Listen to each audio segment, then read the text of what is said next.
नमस्कार, मैं हूं संजय शर्मा। आप देख रहे हैं 4 PM न्यूज नेटवर्क। 2017 के कुछ महीने बीते होंगे जब योगी जी की शपथ हुई थी। अचानक एक दिन खबर आई कि विधानसभा के अंदर एक आरडीएक्स जैसी सफेद धातु वस्तु मिली, एक पैकेट में सफेद सफेद। और लोगों ने कहा ये बम है, आरडीएक्स है, योगी जी को मारने की साजिश थी। और गोदी गोदी मीडिया शुरू हो गया कि योगी जी फायर ब्रांड मुख्यमंत्री हैं, उनको मारने की साजिश, उनकी सुरक्षा बढ़ानी चाहिए। 2-2 घंटे, 3-3 घंटे प्रोग्राम चलते रहे। लोगों ने कहा ये समाजवादी पार्टी के गुंडों ने रखी है और अब एक एक की तलाशी होनी चाहिए विधानसभा में। जांच के लिए भेज दी गई कि वो आरडीएक्स है, बम है, क्या चीज है। जांच होकर कुछ दिन बाद पता चला कि वो तो चूना था। पुताई कर रहे थे कहीं, तो जो पुताई करते करते रखे थे वो चूना निकला। लेकिन तब तक गोदी मीडिया की कहानियां फैल चुकी थी। ऐसे राज्यसभा में हुआ, अभिषेक मनु सिंघवी की सीट के नीचे से नोटों की गड्डी निकल आई। हाउस में हंगामा चल रहा था अडानी के मुद्दों को लेकर, लेकिन हंगामा कन्वर्ट हो गया कि ये नोटों की गड्डी कांग्रेस के नेताओं के पास कैसी आई।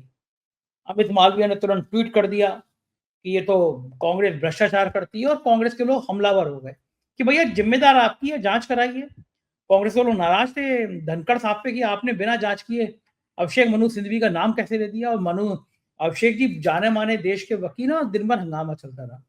अभय दुबे जी से मैंने इसके राजनीतिक मतलब पूछे कि अमर सिंह के टाइम में भी एक बार हाउस में नोट ऐसे ही लहरा रहे थे और एक बार फिर आज नोटों पे चर्चा होती देखी।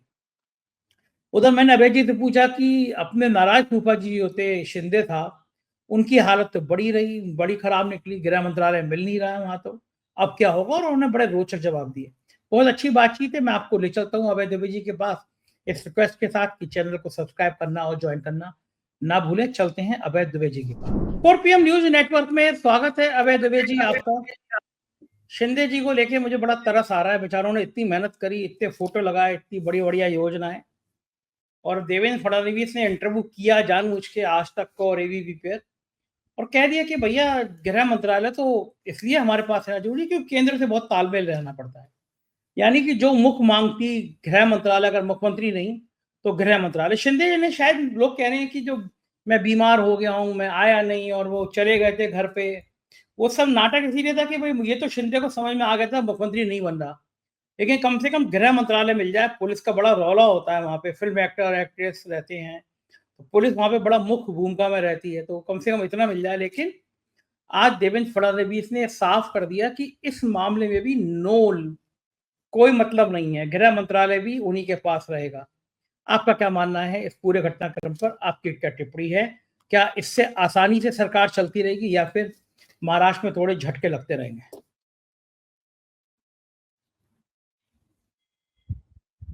को सुना रहे हैं और एक इसका एक सिलसिला है। आप समझ लीजिए ये तीसरी किस्त है इस कहानी की।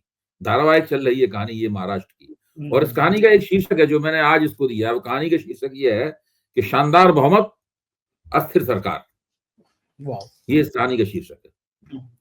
तो शानदार बहुमत, अस्थिर सरकार क्यों है? आपने अभी जो भूमिका रखी सामने, इस भूमिका में ही इसके अस्थिर होने के तथ्य छिपे हुए हैं। छिपे हुए क्या है? साफ तौर पे जो पढ़ना चाहें साफ तौर पे इन तथ्यों को पढ़ सकते हैं।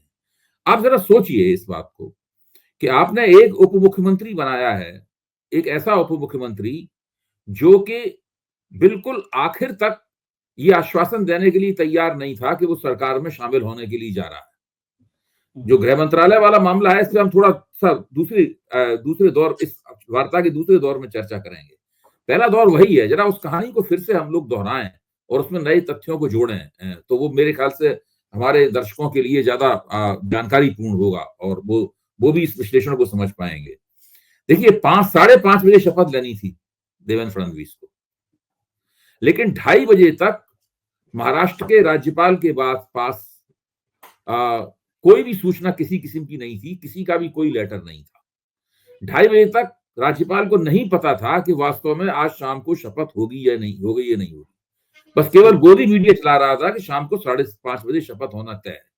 शपथ के उधर सारे इंतजाम हो गए थे, शामियाना मैंने लग गया था, लोगों को इन्विटेशन वगैरह भेज दिए गए थे, लेकिन जो इन्विटेशन भेजे गए थे उसमें कहीं भी एकनाथ शिंदे का नाम नहीं था। अच्छा, अब इसमें है क्या कि जब कल, उसके एक दिन पहले, जब फडणवीस को भाजपा विधायक दल का नेता चुना गया, उसके बाद तीनों अजित पवार, फडणवीस और एकनाथ शिंदे राज्यपाल से मिले और उनको उनको विधायकों की सूची सौंपी और कहा कि हम सरकार बनाने का दावा पेश किया। उन्होंने उसको दावे को स्वीकार कर लिया। उसके बाद में राष्ट्रवादी कांग्रेस ने, अजित पवार की राष्ट्रवादी कांग्रेस ने और एकनाथ शिंदे की शिवसेना ने और भारतीय जनता पार्टी ने, तीनों ने अपने अलग अलग चिट्ठियां कि हम इस सरकार का समर्थन करते हैं, वो भी राज्यपाल को सौंप दी। यानी सरकार बनना बिल्कुल पूरी तरीके से तय हो गया कि महायुति की सरकार बनेगी। लेकिन शिंदे ने ये चिट्ठी आखिर तक राज्यपाल को नहीं सौंपी कि वे फडणवीस को महायुति विधायक दल का नेता मानते। चूंकि ये चिट्ठी राज्यपाल के पास नहीं आई, इसीलिए राज्यपाल ये बिल्कुल कंफर्म अंतिम रूप से ये कहने की स्थिति में नहीं थे कि 5:30 बजे शपथ ग्रहण समारोह होगा या नहीं होगा। आप समझिए, ये चिट्ठी शिंदे की तरफ से, अजित पवार ने सौंप दी थी, शिंदे की तरफ से ये चिट्ठी कि महायुति विधायक दल, तीनों का जो मिला हुआ विधायक दल है, उस विधायक दल के नेता हम देवेंद्र फडणवीस को स्वीकार करते हैं। ये चिट्ठी उन्होंने नहीं सौंपी। यही था उनका सौदेबाजी का सबसे बड़ा हथकंडा, सबसे बड़ा मुकाम, जहां पे वो खड़े होकर सौदेबाजी कर रहे थे। इसके बाद भारतीय जनता पार्टी में फड़फड़ाहट शुरू हुई और देखते देखते टेलीफोन खड़कने शुरू हुए और फिर फडणवीस गए उनके पास, शिंदे के पास, और कहा कि भाई आप उसमें सरकार में शामिल होइए, अगर सरकार में आप शामिल नहीं होंगे तो कोई समन्वय वगैरह नहीं होगा और सरकार का कुछ ठीक से पूरी बात बनेगी नहीं। और इसकी खास बात थी कि आला कमान ने फडणवीस से साफ तौर पे कह दिया था कि बिना शिंदे के ये सरकार नहीं बनेगी, क्योंकि आला कमान को दूरगामी रणनीति भी देखनी है ना, केवल फडणवीस को मुख्यमंत्री बनाना ही उसका उद्देश्य नहीं था, दूरगामी रणनीति भी देखनी है। बृहन, जैसा हमने कल बताया था कि बृहन मुंबई नगर महापालिका बीएनपी का चुनाव भी होना है। उसके बाद में उद्धव ठाकरे से बंबई की नेतागिरी भी छीननी है, जो कि अभी भी उद्धव ठाकरे से नहीं छीनी जा सकी है। फिर जो 124 मराठा विधायक चुन के आए हैं 288 में, उनको भी एक मानसिक तसल्ली देनी है कि भाई आपका नेता, जो नया उभरता हुआ नेता है एकनाथ शिंदे, वो हमारे साथ है। बहुत सारी ऐसी बातें थी जो कि तब तक ये पूरी जिक्सॉ, इसको कहते हैं, ये पूरी पहेली, ये पूरी पजल जो है वो एक अपनी जगह फिट नहीं होती कि जब तक एकनाथ शिंदे इस सरकार में आने के लिए तैयार नहीं हो जाते। एकनाथ शिंदे ने अपनी सौदेबाजी लगातार जारी रखी। जब फडणवीस उनको फोन मिलाते थे तो उसको अपने विधायकों के साथ, अपनी वरिष्ठ विधायकों के साथ में, सावंत वगैरह इसमें शामिल थे, उनके साथ चर्चा में बैठे हुए थे। ये पूरी स्थिति थी। लेकिन बहरहाल विधायकों ने उनसे ये कहा, विधायकों ने कहा कि देखिए, अगर आप उप मुख्यमंत्री नहीं बनेंगे तो संदेश बिल्कुल गलत जाएगा और लोगों की समझ में ये आएगा कि इन्होंने चुनाव मिलकर लड़ा, लेकिन चुनाव के बाद इन लोगों में फूट पड़ गई। जहां तक गृह मंत्रालय का सवाल है, ये शपथ लेने के बाद में ये सब चीजें निपटाई जा सकती हैं और बातचीत की जा सकती है, सौदेबाजी की जा सकती है। और आप अगर नहीं शामिल होंगे तो हम में से कोई भी सरकार में शामिल नहीं होगा। आप कितना भी कहते रहे, हम लोग भी सरकार में नहीं आएंगे, आप जाएंगे तभी हम लोग सरकार में जाएंगे। तो ये सब पूरी बातचीत होने के बाद में फिर शिंदे को भी लगा कि अब उन्हें सरकार में शामिल हो जाना चाहिए। अगर वो सरकार में शामिल नहीं होंगे तो अभी तक की जो सारी कोशिशें हैं वो दरअसल कोशिशें ही बेकार हो जाएंगी। ठीक है, भाजपा की सरकार बन जाएगी अजित पवार के साथ, भाजपा सरकार बना ही लेगी अजित पवार के साथ में। तो इतना खींचने के बाद में फिर 2:30 बजे के बाद राज्यपाल के पास वो चिट्ठी गई। उसके बाद शपथ ग्रहण समारोह तय हुआ। अब आइए, आप समझ सकते हैं कि पूरी प्रक्रिया किस तरीके से चली। इसका जो रहस्य रोमांच है वो बिल्कुल सामने रखने की जरूरत थी। इसके बाद में अब आइए गृह मंत्रालय के ऊपर। देखिए, गृह मंत्रालय तो भारतीय जनता पार्टी एकनाथ शिंदे को नहीं देगी। बिल्कुल सीधी सी बात है, पुलिस सरकार के हाथ में होनी चाहिए, पुलिस मुख्यमंत्री के हाथ में होनी चाहिए या मुख्यमंत्री के विश्वस्त व्यक्ति के हाथ में होने चाहिए। और एकनाथ शिंदे न भारतीय जनता पार्टी के विश्वस्त हैं और न ही देवेंद्र फडणवीस के विश्वस्त हैं।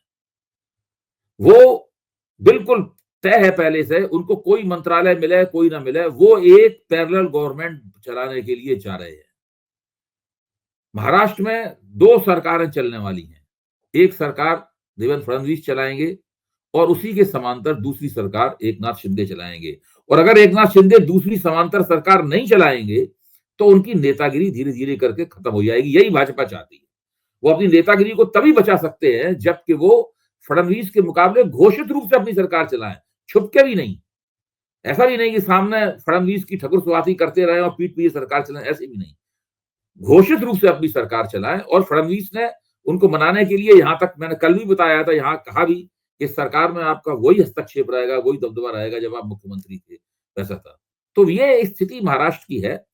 महाराष्ट्र में एकनाथ शिंदे को गृह मंत्रालय मिले या न मिले, नहीं मिलेगा गृह मंत्रालय, लेकिन इसका मतलब ये नहीं है कि वो कमजोर हो गए हैं, क्योंकि वो अपनी ताकत कहीं और से प्राप्त कर रहे हैं। वो अपनी ताकत मराठा समुदाय का, जो वो मानते हैं कि वो नेता है और मराठा समुदाय भी इस दृष्टि से उनकी तरफ देखता है, वो अपनी ताकत वहां से प्राप्त कर रहे हैं। वो कह रहे हैं पहले हमारे पास 40 विधायक थे, हमारे पास 60 विधायक हैं, हम तो पहले ज्यादा मजबूत हो गए, मजबूती से उभरे हैं। और अब उनकी पूरे महाराष्ट्र में छवि है। पहले वो केवल थाने स्तर के नेता थे, अब वो 2.5 साल मुख्यमंत्री रह लिए हैं, और भाजपा उनकी मातहत रही है। भाजपा का जो व्यक्ति अभी मुख्यमंत्री बन रहा है, वो उनके मातहत रहा है 2.5 साल तक। तो एक ऐसी स्थिति है जिसमें एकनाथ शिंदे को ये मानना कि वो कमजोर हो गए हैं या उनको पटखनी मिल गई है, मेरे ख्याल से ये मानना उचित नहीं होगा। भाजपा के सामने सांसद है कि वो अपनी सरकार कैसे चलाए, और सत्ता का केंद्र, एक सत्ता का केंद्र पूरी सरकार में कैसे रहे।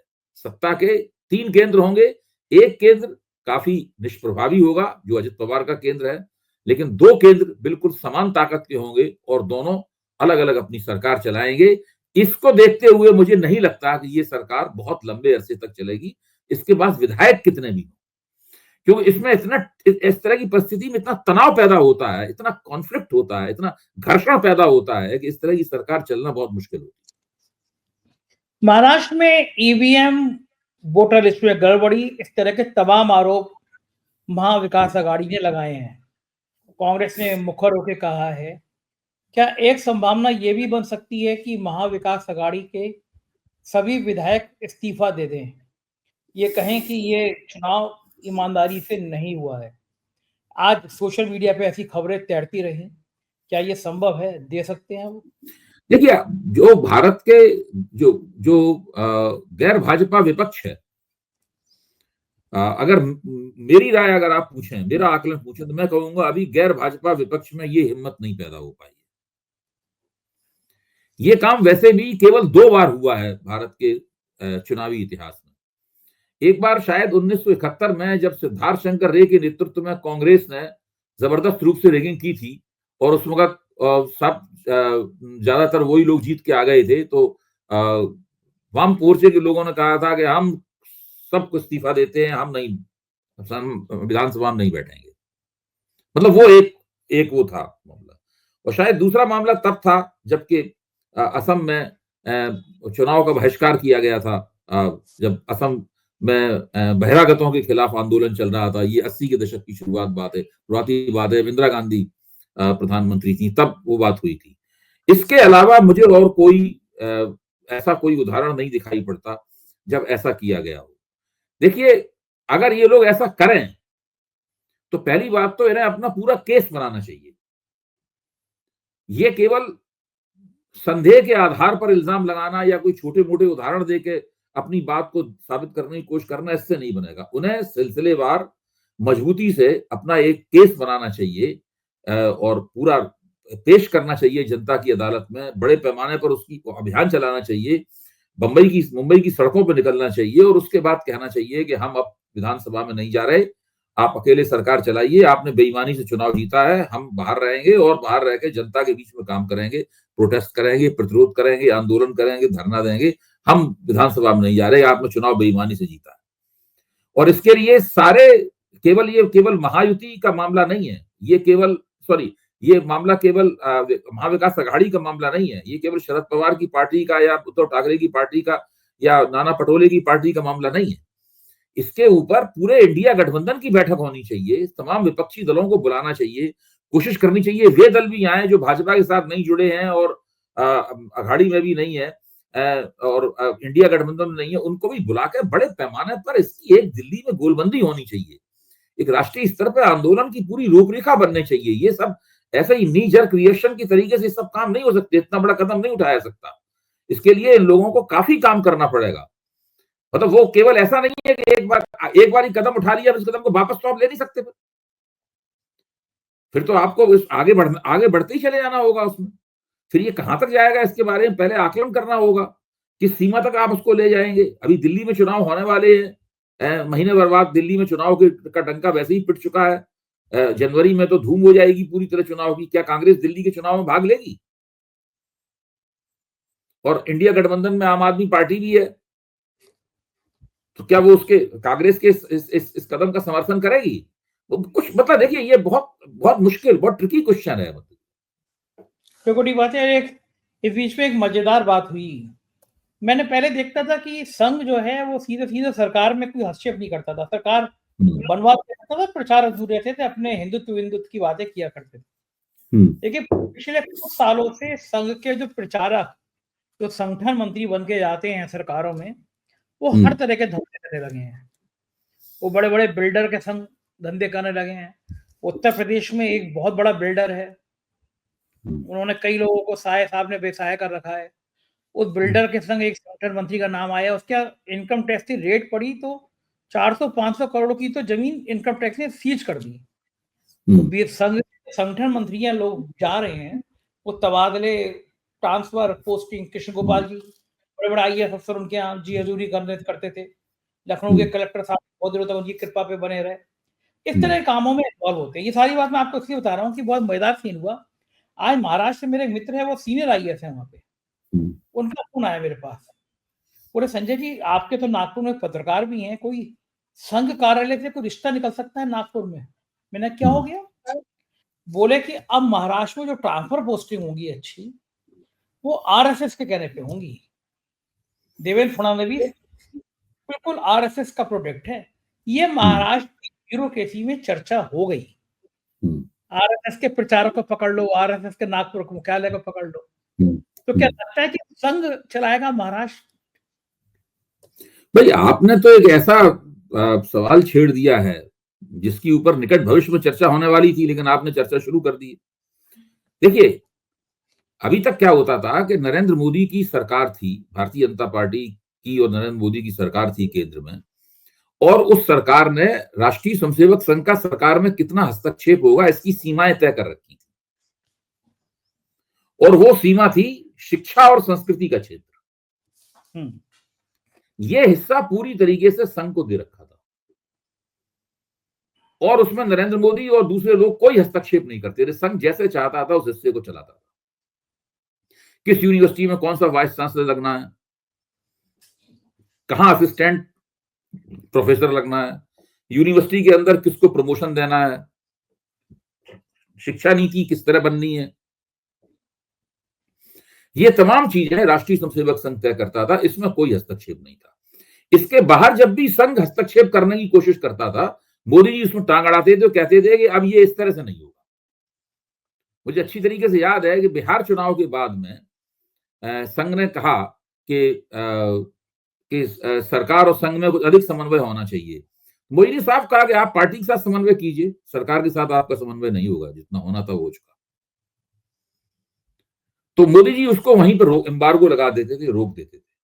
उसके बाद हो गई मोदी जी की जिंदगी की सबसे बड़ी दुर्घटना, 4 जून को उनका बहुमत चला गया।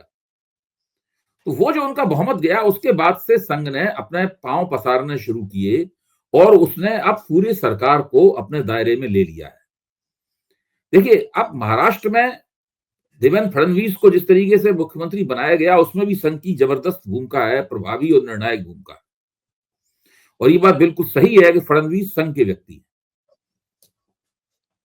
पारिवारिक रूप से संघ के जुड़े हुए हैं, और संघ के प्रति ही जब वो चुनाव से पहले भी और चुनाव के बाद लगातार वो नागपुर के ही हैं, वो संघ में मिलकर सब लोगों से मिलते रहे, और चुनाव खत्म होने के बाद तुरंत बाद वो मिले, परिणामों के बाद भी मिले। ये लगातार इस तरह की प्रक्रिया चलती रही।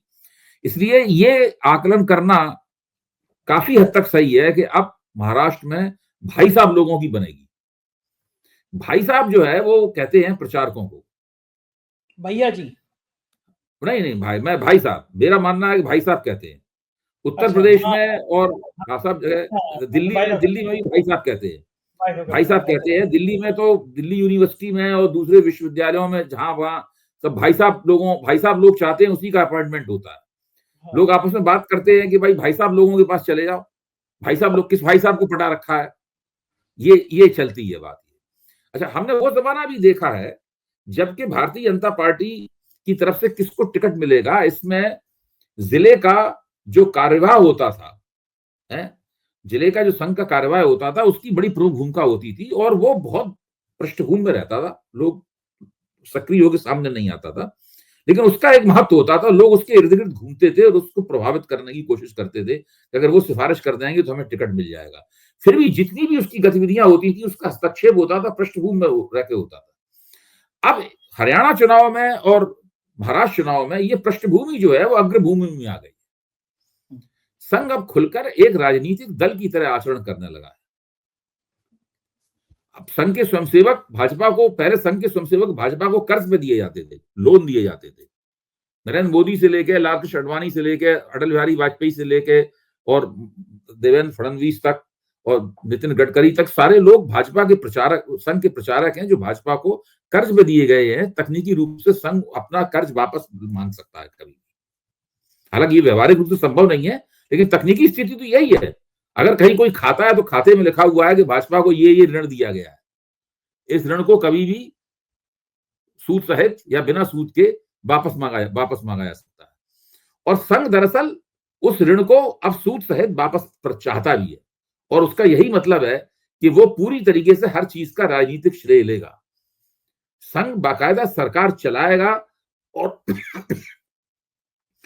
सरकार में रोजमर्रा की गतिविधियों में हस्तक्षेप करेगा। अब जल्दी ही इस बात के अध्ययन और तथ्य भी सामने आ जाएंगे कि दिल्ली में सरकार में अब संघ के अपॉइंटमेंट कितने हैं, महाराष्ट्र में कितने हैं, उत्तर प्रदेश में कितने हैं।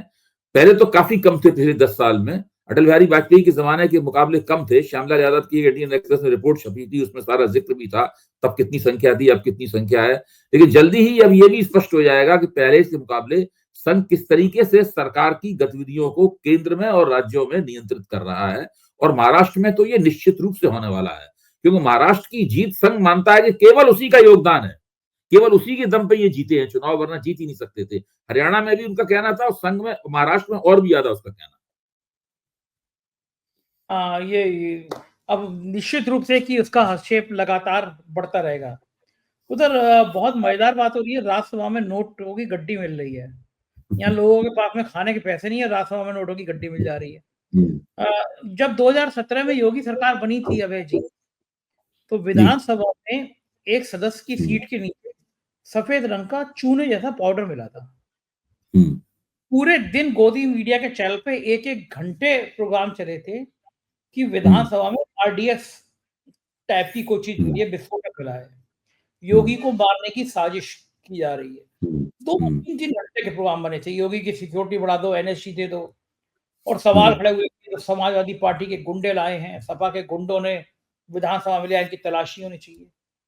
जांच चला गया फॉरेंसिक लैब में, कुछ जांचा ही पता चला वो चूना था। पेंट हो रहा होगा तो वो चूने को बम बना दिया। खैर, देश में होता रहता है, गणेश जी एक ही दिन में दूध पी लेते हैं पूरे देश में। अभिषेक मनु सिंघवी की सीट के नीचे 500 की नोट गड्डी थी, 500 करोड़ की गड्डी रही होगी।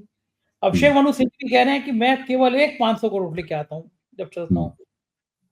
खड़गे जी ने आपत्ति करी, जब तक ये जांच ना हो जाए गड्डी कहां से आई, तब तक सदस्य का नाम नहीं बताना। स्पीकर साहब धनखड़ जी को तो मौका दिया, धनखड़ जी ने तुरंत मनु सिंघवी का नाम ले दिया और फिर दिन भर हंगामा हुआ। मैं आपसे ये जानना चाहता हूं कि आज नोटों की गड्डी मिली है विपक्ष के एक नेता के घर कुर्सी के नीचे से, कल को वहां अफीम और चरस भी मिल सकती है। जो नोटों की गड्डी प्लान कर सकता है वो अफीम और चरस भी प्लान कर सकता है। हाउस में हंगामा हो रहा है अडानी के मुद्दे को लेकर, पूरा दिन अडानी का मुद्दा से हटकर नोटों की गड्डी पे फोकस हो गया और फिर बीजेपी ने हमला करना शुरू कर दिया कि ये विदेशी ताकतों के इशारे पे ये डिस्टर्ब करते हैं। क्या धनखड़ जी को इस तरह नाम लेना चाहिए था, पहला सवाल। दूसरा, ये तो एक बहुत भयंकर साजिश सी नहीं है कि नोटों की गड्डी एक कांग्रेस के एमपी के नीचे रख दी जाए, सीट के नीचे रख दी जाए? देखिए, अगर ये साजिश है तो बड़ी मनोरंजक साजिश है। इस लिहाज से मैं ये कह रहा हूं मनोरंजक है कि जिस व्यक्ति ने गड्डी रखी होगी इस वक्त उस पर कमरे में डांट पड़ रही होगी। जिसने गड्डी रखवाई होगी वो बुला के डांट रहा होगा, तुमसे बड़ा उल्लू कोई है नहीं, तुम्हें वही वाली कुर्सी मिली इस पर अभिषेक मनु सिंघवी भी बैठते थे गड्डी रखने के लिए। मतलब आपने देश के इतने बड़े वकील की कुर्सी के नीचे गड्डी रख दी, वो वकील तो डरेगा नहीं। अभिषेक मनु सिंघवी तो उसका ऐसा जवाब मेरे ख्याल से दे ही दिया होगा, मैंने उनका जवाब अभी सुना नहीं है, उन्होंने छक्के छुड़ा देने वाला जवाब दिया होगा। तो वो गलत जगह गड्डी रखाया। गड्डी किसी ऐसी जगह रखनी चाहिए थी इसमें वो कांग्रेस का जो एमपी था वो घबरा भी जाता थोड़ा। वो बंदा अभिषेक मनु सिंघवी की कुर्सी के नीचे गड्डी रखाया। इसी से ये साजिश समझ लीजिए 90% तो 90% तो साजिश वहीं पे ये फ्लॉप हो गई। मैं इसको केवल एक डाइवर्सरी टैक्टिक्स, केवल पूरे जिसे कहते हैं ना स्पिन देना पूरे मामले को, ताकि पूरी बहस जो है पटरी से उतर जाए, इस बात पे चर्चा हो रही है। इसके अलावा मैं कुछ भी नहीं मानता। इसमें कोई स्वीकार करेगा नहीं हमने गड्डी रखवाई, कोई नहीं पता, ये बात रहस्य के आवरण में ही छिपी रहेगी, गड्डी किसने रखी, गड्डी वहां कैसे प्रकट हुई। अभिषेक मनु सिंघवी के ऊपर तो आरोप लगाया नहीं जा सकता ये। और जो उन्होंने धनखड़ साहब ने, उपराष्ट्रपति ने जो नाम लिया अभिषेक मनु सिंघवी का, तो उस पर उन्हें झिड़कियां भी सुननी पड़ेंगी, और वो इस वक्त सुन ही रहे होंगे बाकायदा। तो मुझे लगता है कि इन चीजों से एक दिन के लिए भले बच गए आप, कि आप अदानी के ऊपर चर्चा होने की बजाय गड्डी पे हो गई, गड्डी पे चर्चा होती रही। इसके अलावा इसका और कोई महत्व तो नहीं है, और ना ही इसका कोई राजनीतिक मतलब है। अच्छा, आपको याद है वो अमर सिंह के टाइम में भी नोटों की गड्डियां लहराई गई थी हाउस? जी, उसको जेल भी जाना पड़ा था अमर सिंह। हाँ, वो पूरी घटना मुझे याद है। वो कुलस्ते साहब थे उसमें, फग्गन सिंह कुलस्ते जी। न्यूक्लियर डील का मामला था। लेकिन गजब है, राजनीति की कहानियां भी कभी कभी बड़ी मनोरंजक होती है। आपने तो अपनी जिंदगी में ऐसी कहानियां बहुत देखी हैं, मतलब बहुत देखी और सुनी है। आपकी किताबों में भी जिक्र है इस तरह की कहानियों का, राजनीति के पहलुओं का। देखिए, ये सब कहानियां अगर अपने जिस वक्त ये कहानियां घटित हुई, अगर उनके संदर्भ में देखा जाए, तो इनका कुछ मतलब समझ में आता है कि ये क्यों किया गया। मुझे लगता है कि ये बहुत, जो गड्डी वाला मामला है, ये बहुत ही बचकाना है, बहुत ही बचकाना है। यानी जो जिसने गड्डी रखी उसको ये भी नहीं पता था कि हमें ठीक से गड्डी रखी कहाँ है। ये साजिश भी है, अगर साजिश ठीक से की नहीं गई है। हाँ, गलती की है, बहुत गलत जगह गड्डी रख दी उसने। हाँ, बिल्कुल ठीक। बहुत बहुत शुक्रिया अभय जी, आपने समय दिया, हमसे बातें करी, थैंक यू। तो ये थे अभय दुबे जी, और पूरी बातचीत सुनकर आपको लगा होगा कि बहुत शानदार बातचीत थी अभय जी की, और बहुत बढ़िया तर्क देते हैं अभय जी। कैसी लगी बातचीत मुझे बताइएगा जरूर। शुक्रिया, थैंक यू।